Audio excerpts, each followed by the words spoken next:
viol, complicité d'atteinte sexuelle, le tournant judiciaire du gérant Stargate. Un jeune homme a porté plainte, ce mardi, contre Pascal Cardona pour viol sur mineur, et contre le blogueur gérant Star pour complicité de corruption de mineurs. Le gérant Stargate continue et s'intensifie. Alors que le blogueur spécialisé dans la télé-réalité se retrouve au cœur d'un scandale de mœurs, conduisant à l'être suspendu de C8 pour une durée indéterminée, l'affaire prend désormais un tournant judiciaire.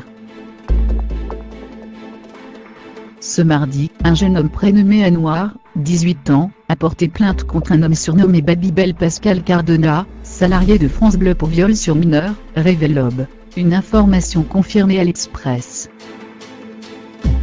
En parallèle, Anouar a porté plainte contre gérant Star pour complicité de corruption de mineurs, d'atteinte sexuelle sur mineurs et d'agression sexuelle sur mineurs, selon les informations de l'Express. J'ai reçu pas mal d'appels pour m'empêcher de porter plainte. Mais c'est important pour moi, nous indique Anouar. Je ne suis pas la seule victime, et il est temps que tout le monde en parle. Mardi midi, l'avocat de gérant Star assure à l'Express ne pas avoir été informé de ce dépôt de plainte visant son client. Les avances très pressantes de Babybel. Pourquoi le jeune homme porte plainte ? Auprès de l'Aube, Anouar raconte être allé à des soirées chez Pascal Cardona organisées dans sa maison nîmoise, en 2016, alors qu'il n'avait que 15 ans. C'est un copain qui l'aurait prévenu qu'il y aurait, parmi les invités, le célèbre gérant Star. Voir Jérémy en vrai ? C'était waouh, se remémore Anouar sur le site de l'hebdomadaire. Moins agréable en revanche, les avances pressantes de Babybel. Il devenait très grossier. Il m'a dit que si je voulais revenir à ces soirées, il fallait passer dans son lit. Il me promettait en échange de m'aider dans la vie. Anouar affirme aussi s'être réveillé, en février 2016, dans la chambre de Pascal Cardona, qui était en train de lui faire une fellation. Il le soupçonne de l'avoir drogué au GHB surnommé la drogue du viol en autre drogue, et en a fait état dans la plainte. Cardona dénonce un acharnement. Il y a une dimension insoupçonnée dans les éléments dont j'ai pris connaissance. C'est inimaginable dans une ville comme Nîmes, confie à l'Express l'avocat d'Anouar, qui dit avoir reçu plus de 80 appels pour faire cesser la procédure. On verra si ces gens ont autant d'humour devant la justice, affirme-t-il. Pascal Cardona, joint par l'Express, dénonce un acharnement. Tous les faits sont transformés et je nie les violences sexuelles.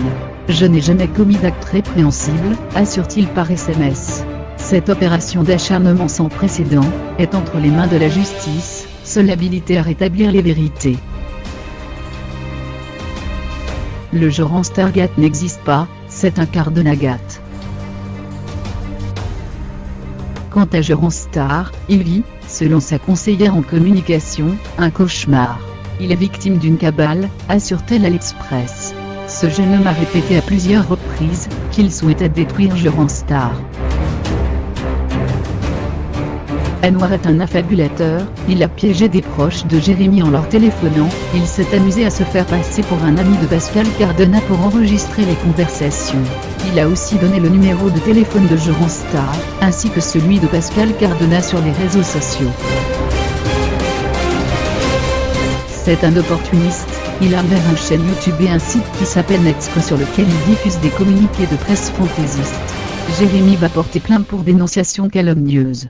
C'est très simple, le gérant Stargate n'existe pas, c'est un Cardonagate. Interrogé par l'Express sur ses pièges téléphoniques, Anouar murmure seulement un peut-être. Aujourd'hui, Jérémy Gisclon, le vrai nom de gérant Star, tente par ailleurs de désolidariser entièrement de son ami Pascal Cardona, qu'il connaît depuis 2011. Comment peut-on être en rapport avec quelqu'un comme ça, qu'il éclabousse avec sa vie privée, s'interroge sa conseillère en communication.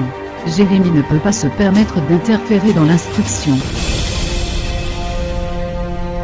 Il attend que la culpabilité, ou l'innocence, de Pascal Cardona, soit prouvée. Et de rappeler que le blogueur ne peut pas savoir ce qu'il se passe dans la chambre de Pascal Cardona. Malgré la plainte qui le viserait, le blogueur reste confiant. Il n'est pas inquiet. que la plainte ait été enregistrée, c'est normal, explique la conseillère de Jean Star. Il est rigoureusement innocent. C'est à la justice de faire son travail.